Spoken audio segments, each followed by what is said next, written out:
Hello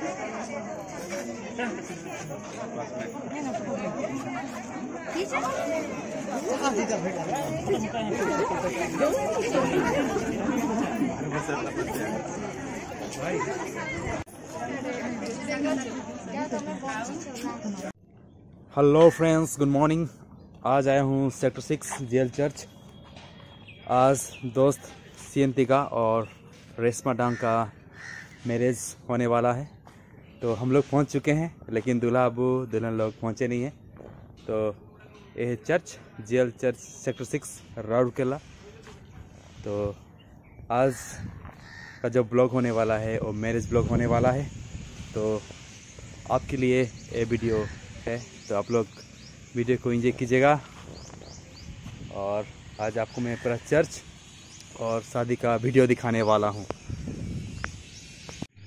तो church के पास ऐसा है सेल का क्वार्टर से है, और उधर हम लोग बाइक पार्किंग किए हैं। और ये है चर्च, देखिए क्या लिखा हुआ है, jail church steel township sector 6 Rourkela. और देखिए क्या सब लिखा हुआ है। तो ये लेफ्ट साइड में चर्च है और इधर कुछ ऑफिस है। तो आपको दिखाएंगे जो कुछ होगा।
होली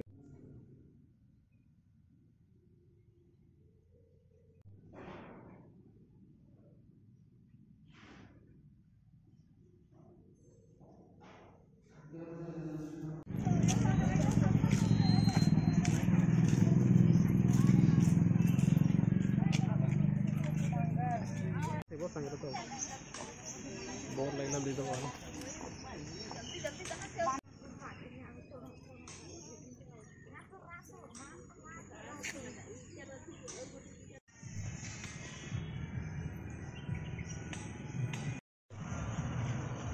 अरे रो रे कड़ी वाला, अरे यार ये तो थोड़ा लग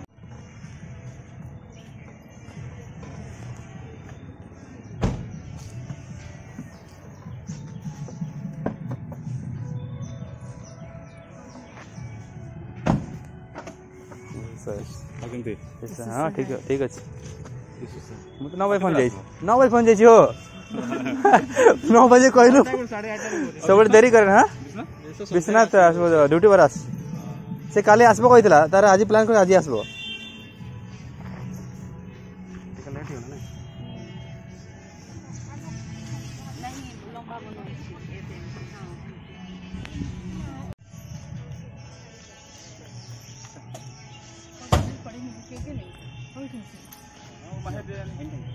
भितरे पूरा डिग्री हो।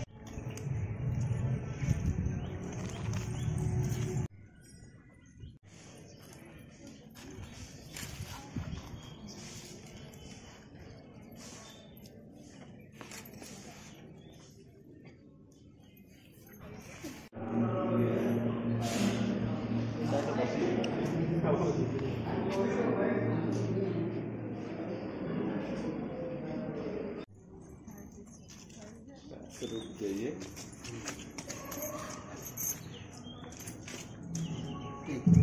आप दोनों रेडी हैं?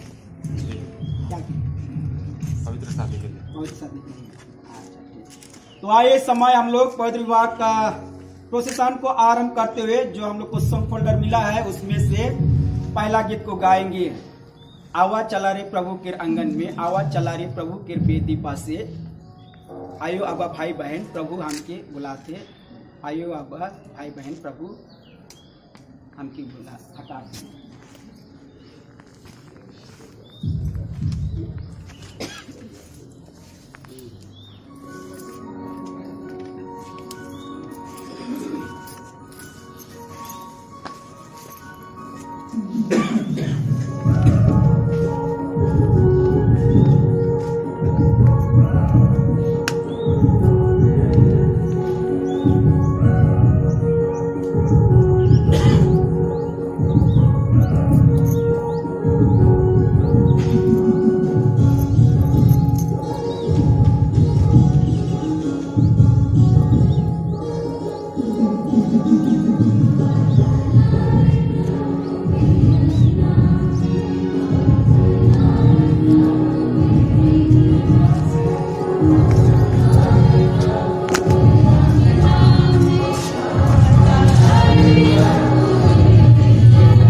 सियोन और रेशमा को स्वागत करने के साथ साथ मैं आप सबों को, दोनों पक्ष के अभिभावकों को परमेश्वर के पवित्र भवन में पवित्र आराधना में स्वागत करता हूं और इस पवित्र विवाह का अभिनंदन जनाता हूं कि निश्चय ही आपके और मेरे जीवन में इन दोनों का पवित्र विवाह के आखिरी में शरीक होने के लिए अवसर और मौका को प्राप्त किए हैं। इसलिए आइए समय इस विवाह आराधना को आरंभ करते हुए हम गीत गाएंगे। गीत नंबर 3 को हे ईश्वर दया सगर दयालु हो हम पर, आज हमारी विनती सुन के अनुग्रह कर। हे ईश्वर दया सगर दयालु हो हम पर, और आज हमारी विनती सुन के अनुग्रह कर।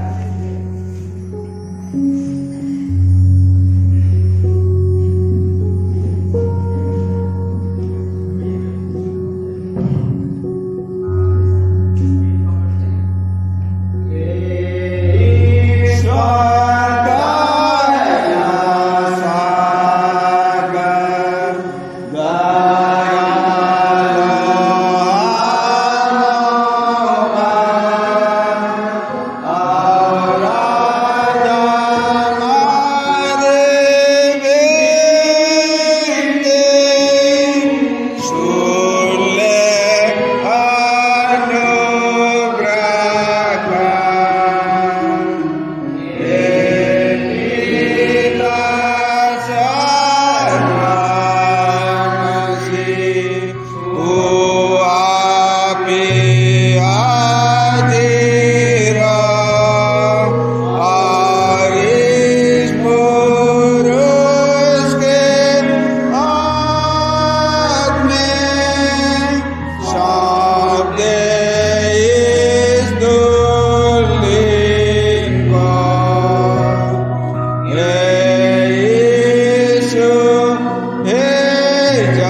आमीन।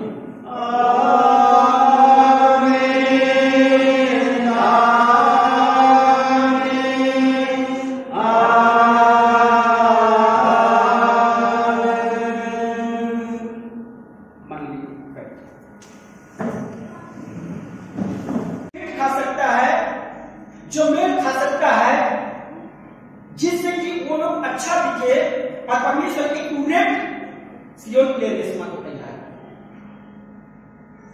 मैं गलत बोल रहा हूं? गलत बोल रहा हूं? रेशमा के साथ जो मैच हो सकता है, जो मेल खा सकता है, वैसे ही सियोन को भी परमेश्वर उनको तैयार किया था पहले से। मैं एक बार सोचता हूं, बहुत गहराई से सोचता हूं, मैं अपना ससुराल के बारे में याद करता हूं तो मेरा मैडम जो है, उसका जितना भी भाई लोग बहन लोग है, सब बड़े बड़े हैं। जब सेक्टर 6 मंडली चर्च आते हैं तो मंडली लोग पूछते हैं सही में आपका सारा सपोर्ट है? तो मैं बोलता हूं ओरिजिनल, एक ही परिवार, एक ही मां, एक ही बाप की है। क्यों पूछ रहे हैं? नहीं बोलो उतना लंबा लंबा है और आपका मैसेज आपके है। मैं यही बोलता हूं परमेश्वर इनको मेरे लिए तैयार किया, इसलिए सब लंबे लंबे है और इसको मेरे साइड में बनाया और परमेश्वर ने मुझे दे दिया और मैं इससे आगे सेक्टर 6 वालों को वैसे ही मैं जवाब। तो आज यहां परमेश्वर जो वचन जो बोला है वह परफेक्ट है। परमेश्वर जो वचन यहाँ पर बोला है वह परफेक्ट है और इसलिए यह कहा कि आदम देखते ही कहा कि यह मेरे हड्डी में का हड्डी और मेरे मांस में का मांस है, इसलिए इसका नाम नारी हो। परमेश्वर को जवाब देने में वह जरा भी इंतजार नहीं। अब इसलिए आगे परमेश्वर का वचन कह रहा है,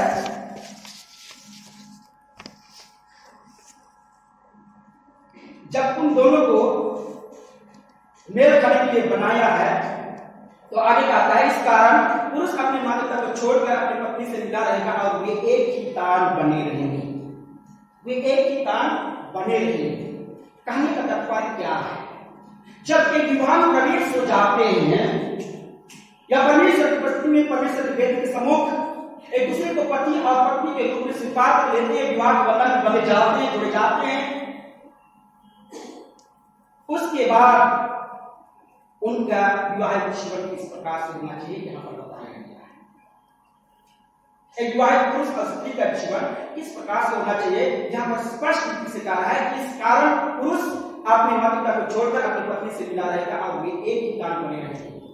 इसका मतलब यह नहीं कि जो माता पिता जन्म दिए हैं, जो पोषण किए, जो पढ़ाई लिखाए, उनको छोड़कर कहीं दूर चले जाए और उनसे किसी प्रकार का नाता रिश्ता ना रहे। ये नहीं है, ये नहीं है, बल्कि विवाह होने के बाद वे एक पति और पत्नी हो जाते हैं और उनका सोच एक दूसरे का सोच और विचार एक होना चाहिए। एक दूसरे का सोच और विचार एक हो जाना चाहिए। अगर पारिवारिक जिंदगी व्यतीत करने में किसी प्रकार का समस्या होता है तो उसी लिए सब की पुस्तक निकालता है कि 1 से 2 अच्छे हैं, 1 से 2 अच्छे हैं, यदि एक गिरे तो दूसरा उठाए, यदि एक गिरे तो दूसरे उठाए। अगर कोई कमजोर पड़ जाता है परिवार को चलाने में या किसी बात को निर्णय लेने में या किसी भी रूप से वह कमजोर हो जाता है तो दूसरा उनको सहायता करे। उठाने के मतलब कि जमीन पर गिर गया उसको उठाए, उसका मतलब नहीं है। यहाँ उठाने का मतलब भिन्न भिन्न प्रकार से है। चाहे आध्यात्मिक दृष्टि से अगर कमजोर है, पत्नी अगर आध्यात्मिक दृष्टि से कमजोर है और स्त्री आध्यात्मिक दृष्टि से वह अच्छा डेवलप की है तो पत्नी का कर्तव्य बनता है कि पति को आध्यात्मिक में उसको उठाना है। या पत्नी आध्यात्मिक में कमजोर है तो पति का कर्तव्य बनता है कि पत्नी को वचन का शिक्षा दे जिससे कि वे अपना विवाहित जीवन को बड़े शांति और आनंद के साथ व्यतीत कर सके। इसलिए यहाँ पर कहा कि इस कारण पुरुष अपने माता को छोड़कर अपनी पत्नी से मिला रहेगा और वे एक ही तन बने हैं। यानी एक बात यह है जो पति और पत्नी के बीच में ही सीमित रहता है, पति और पत्नी के बीच में ही सीमित रहता है। तो पारिवारिक जीवन में हमेशा सुखी ही सुखी नहीं रहता है। जब आप लोग विवाह में प्रवेश हो जाएंगे, उसके बाद विवाहित पारिवारिक जीवन आरंभ करेंगे, तो उसमें आपको यह सोचना नहीं है कि आपका पारिवारिक विवाहित जीवन में सुख ही सुख रहे, वैसा नहीं है। सब बात से कुछ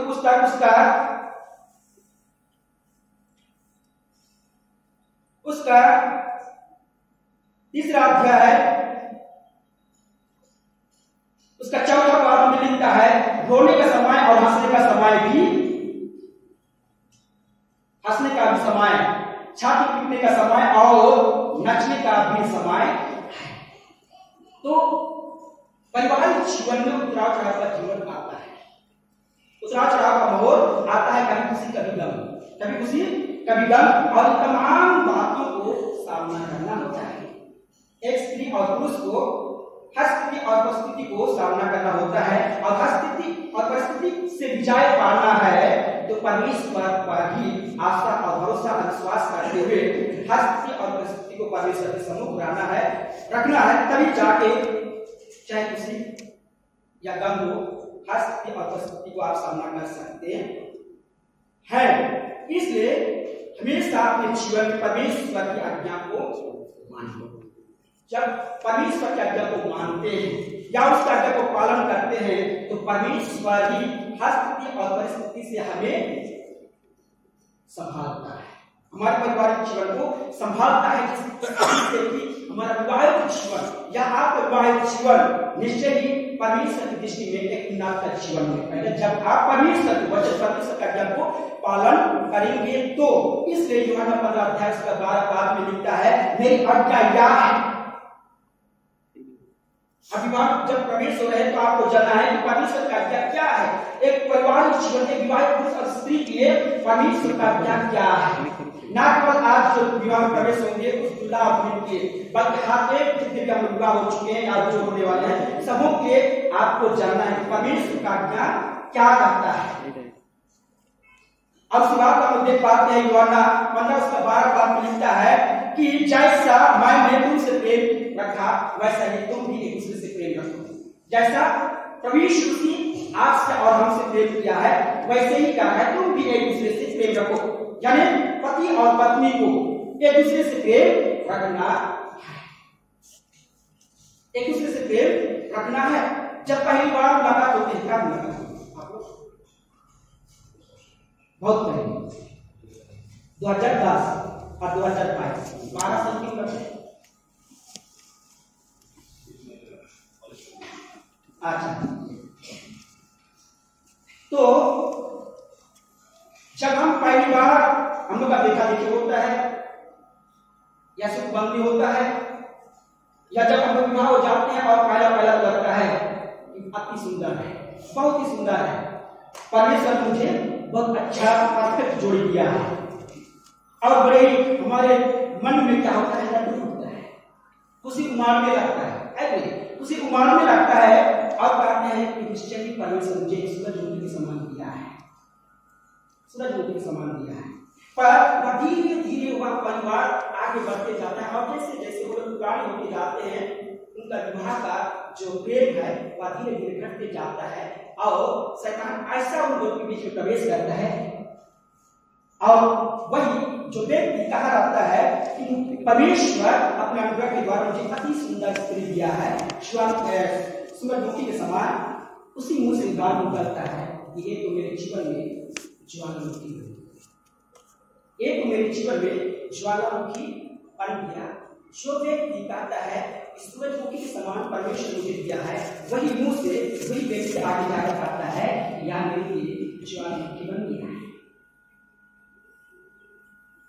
इसलिए एक अच्छी बात अपने को ध्यान देना है कि परमेश्वर की ओर से जो मिला है वह परफेक्ट मिला है, परमेश्वर की ओर से जो मिला है वह परफेक्ट मिला है और उसी में ही संतुष्ट रहते हुए एक दूसरे से प्रेम करना है। जैसे परमेश्वर जैसे परमेश्वर आपसे और हमसे प्रेम किया वैसे ही हमें एक पति और पत्नी को एक दूसरे से प्रेम रखना है और उस सवाल मिलता है जो प्रेम एक पति को पत्नी के प्रति उमड़ रहा था या पत्नी के अंदर पति के प्रति उमड़ रहा था, अंतिम समय तक वाकई हमारे अंदर में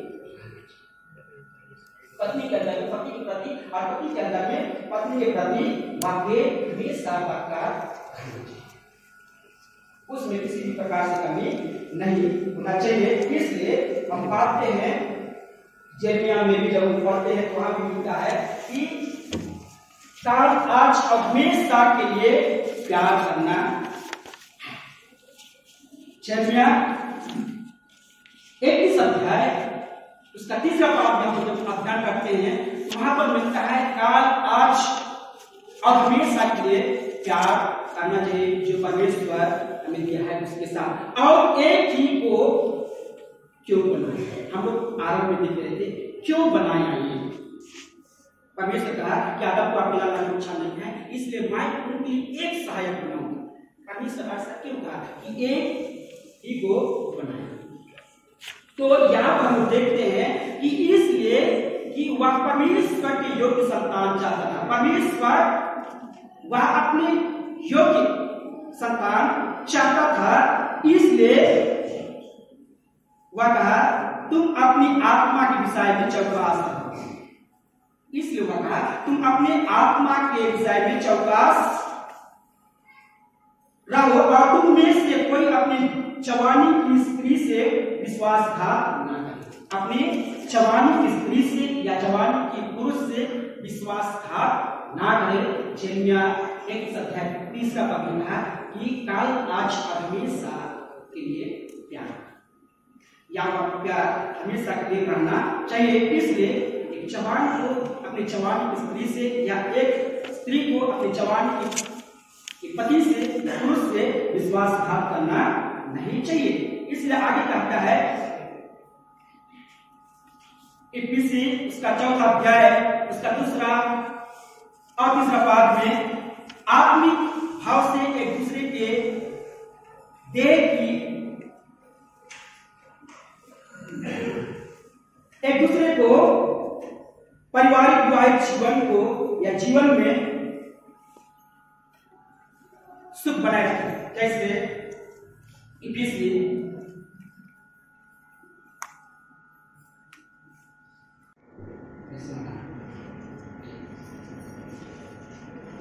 तो यो वचनदाता के दिन आप रेशमा को क्या वचन दें?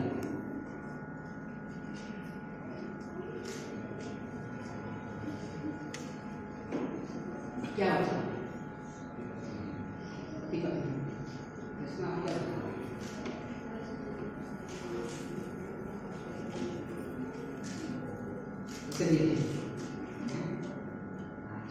अपने मन की इच्छा और प्रसन्नता से विवाह का वचन देती हूँ, ऐसा बोल के वचन देते हैं।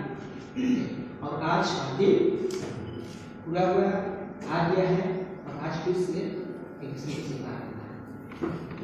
तो कितना दिन के वचन, कितना दिन के बाद सियोन के साथ जीवन भर, सियोन जीवन भर।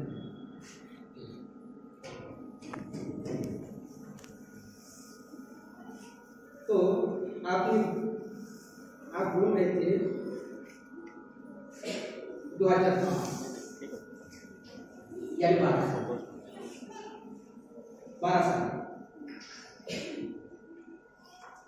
12 साल में एक दूसरे को वचन नहीं दिए,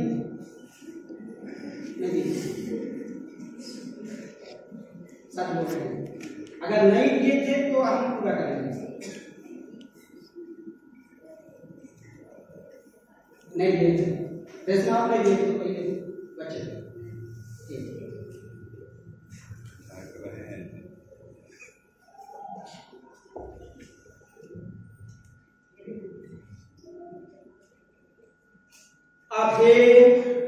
श्रेष्ठ सियोन दिग्गा सज्जानी और सर्वोपरि परमेश्वर के सामने इस अपने वचनदार दुल्हन को विवाह की प्रतिज्ञा देकर मेरे पीछे पीछे बोलो, मैं श्रेष्ठ सियोन दिग्गा तुझको है श्रेष्ठ रेशमा डंग सज्जानी ईश्वर के सम्मुख और इन साक्षियों के सामने प्रतिज्ञा देता हूँ कि मैं तुझको अपनी धर्मपत्नी करके कभी ना त्यागूंगा, वरन मरने लो दुख और सुख में विश्वासता से प्यार करूंगा। इसमें ईश्वर मेरी सहायता करे। आमीन। अब हे कृष्ण रेशमा डंग सदगामी और सदुपस्थित परमेश्वर के सामने इस अपने वचन का तुल्य को विवाह की प्रतिज्ञा देकर मेरे पीछे पीछे बोलो, मैं कृष्ण रेशमा डंग तुझको हे कृष्ण सियोल टिग्गा यहाँ सदगामी ईश्वर के सम्मुख और इन साक्षियों के सामने प्रतिज्ञा देती हूँ कि मैं तुझको अपना धर्म पत्नी करके कभी ना त्यागूंगी, वरन मरने लो दुख और सुख में विश्वासता से प्यार करूंगी। इसमें ईश्वर मेरी सहायता करे। आमीन। इस अपनी प्रतिज्ञा को दृढ़ करने के परस्पर अंगूठी पहनाओ और अपने दाहिने हाथों को मिलाओ। अंगूठी अंगूठी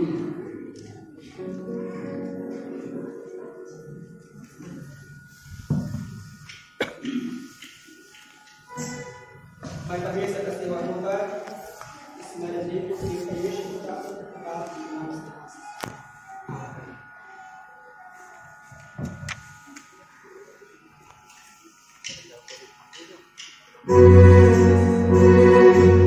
जो जिसको अधिक पूछेगा अधिक देंगे वही सब।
आया है। इस पर मैं क्रिश्चियन मंडली का नियुक्त सेवा को कर तुम्हारा निवास स्थापित करता हूँ। परमेश्वर पिता और पुत्र और पवित्र आत्मा के नाम से आमीन। जो कुछ ईश्वर ने जुड़ा है उसको मनुष्य अलग ना करे। आमीन।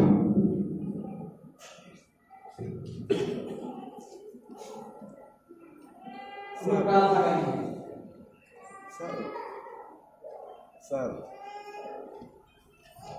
हे प्रभु परमेश्वर, तूने नर और नारी को सिरजा और पान में व्यक्त किया और गर्भ के फलों से धन्य किया और अपने प्रिय पुत्र यीशु ख्रिस्त और अपनी पवित्र रूपी मंडली का भेंट उसमें जलाया है।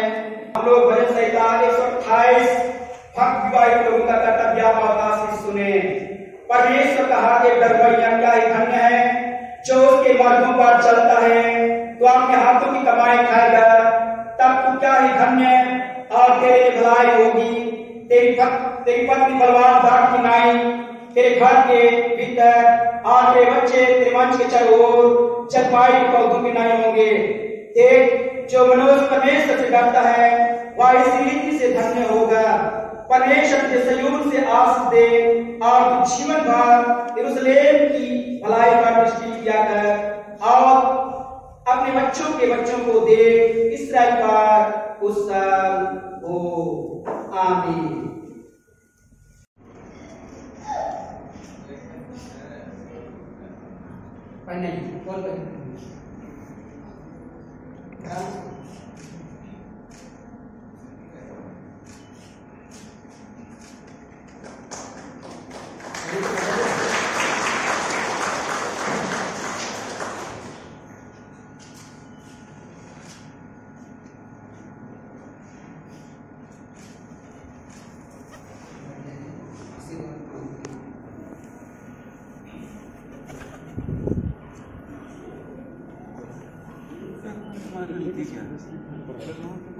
अभी रजिस्ट्रेशन का समय है।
क्योंकि पहले विवाह में बंधे गए इसलिए खुश है और आपसे अलग नहीं हो सकता, इसलिए ना भाग नहीं सकता है, भागना चाहने से भी नहीं भाग पाएगा।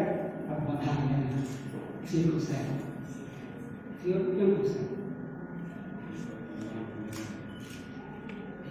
दोनों एक ही होते हैं, पहले विवाह में बंधे गए इसलिए खुश है ना। चलो परमेश्वर का अनुग्रह आप दोनों के साथ है और निश्चय परमेश्वर आप दोनों को पवित्र बंधन में बंध दिया और पति और पत्नी होने के लिए ये मौका तो पाने के लिए हम खुश है, लेकिन खुशी नहीं मिलता है। थोड़ा सा वर्णन करिए। दिख रहा है चेहरा दिखाई दे रहा है? नहीं दिख रहा है? नहीं दिख रहा है। अगर सचमुच में आपको खुशी है तो ये सर्टिफिकेट ले लीजिए, कम से कम 2 बार बड़ी सुरीली आवाज में 2 बार गीत गाइए और अपना खुशी को जाहिर करें।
आइए हम लोग विवाह आराधना की समाप्ति की ओर जाते हुए हम लोग गीत गाएंगे जो पावे यीशु से आनंद। और इसी गीत के दरमियान पवित्र विभाग के नाम से धन्यवाद चढ़ाना चाहते हैं तो धन्यवाद पत्र लिखा रहेगा, उसमें धन्यवाद चढ़ाएंगे और इसी में ही मुक्तिदान संग्रह की जाएगी। इसी गीत के दरमियान मुक्तिदान संग्रह की जाएगी और धन्यवाद जो चढ़ाना चाहते हैं इसी गीत के दरमियान आप लोग धन्यवाद चढ़ा सकते हैं। जो पावे यीशु से आनंद सचमुच आनंद है प्रभु में जो करेगा सो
बनाया है ना।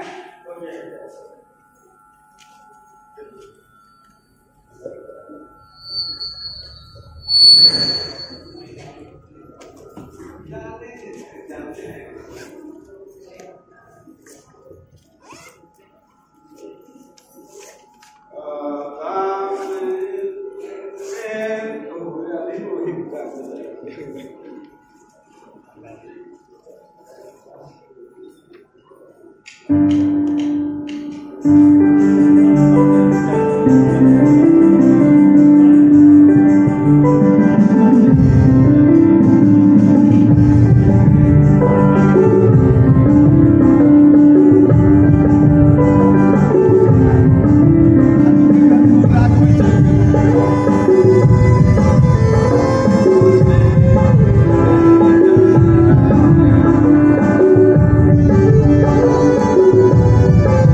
आइए हम शांति की प्रार्थना करेंगे।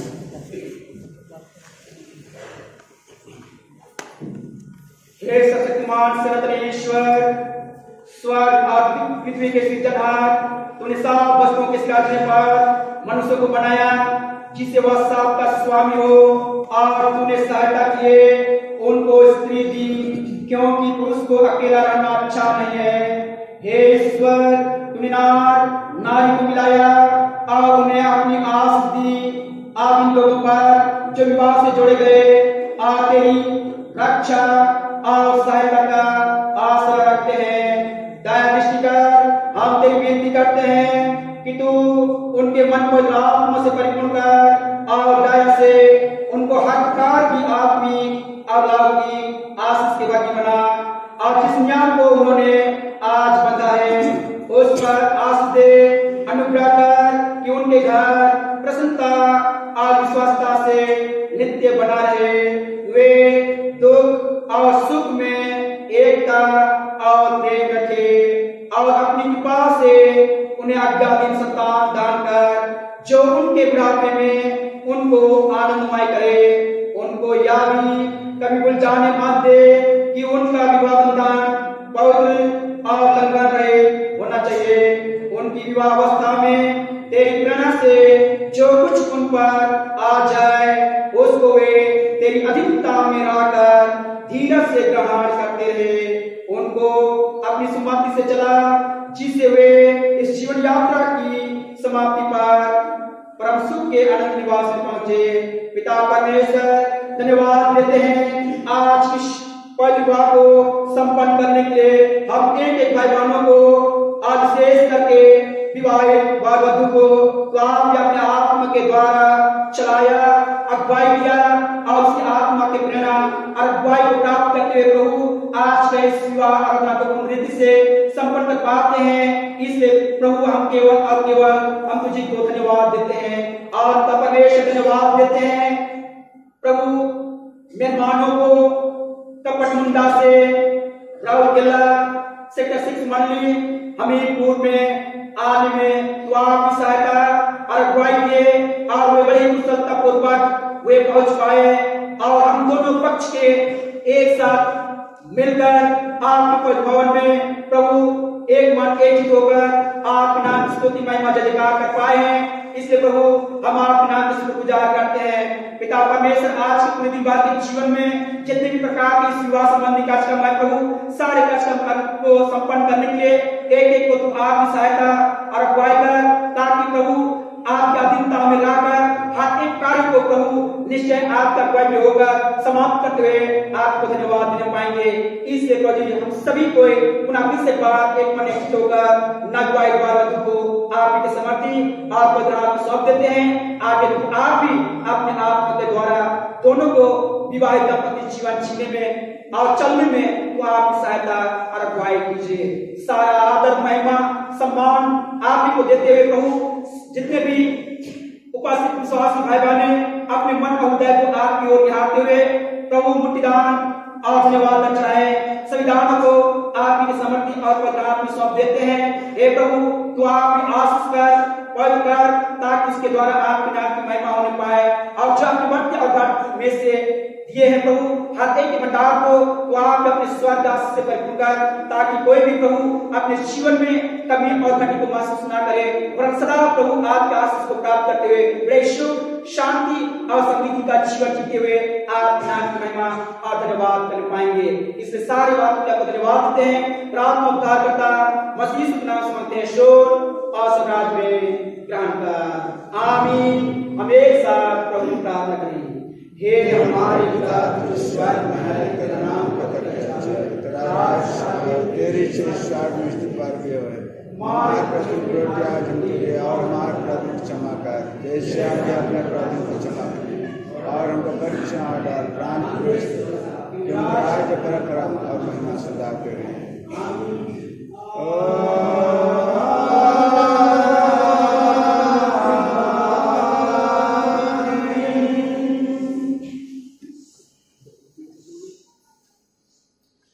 परमेश्वर का आशीर्वाद नवविवाहित वर वधु के साथ सभी को एक दिन मन से ग्रहण करेंगे। परमेश्वर तुझे आशीष दे और तुझ रक्षा करे। परमेश्वर अपना मुख तुझ प्रकाश करे और तुझ पर अनुग्रह करे। परमेश्वर अपना मुख तुझ प्रकाश करे और तुझे कुशल देवे। आमीन।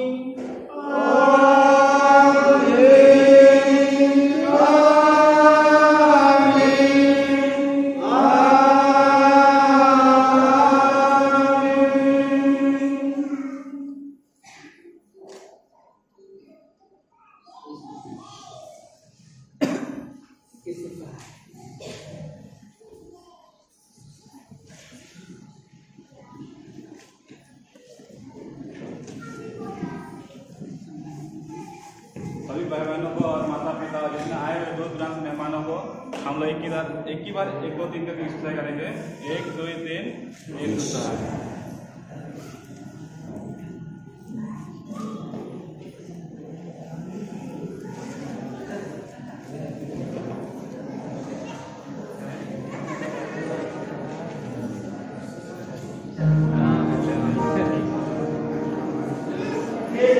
जैसे हम लोग प्रोत्साहन करते हुए अंदर आए थे, वैसे ही प्रोत्साहन के साथ अभी हम लोग बाहर जाएंगे।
एक नंबर फोटो उठेगा डिस्टेंस ठिया है चौक पूरा देखा जाए बैकग्राउंड से ये करें ना रेडी रेडी कर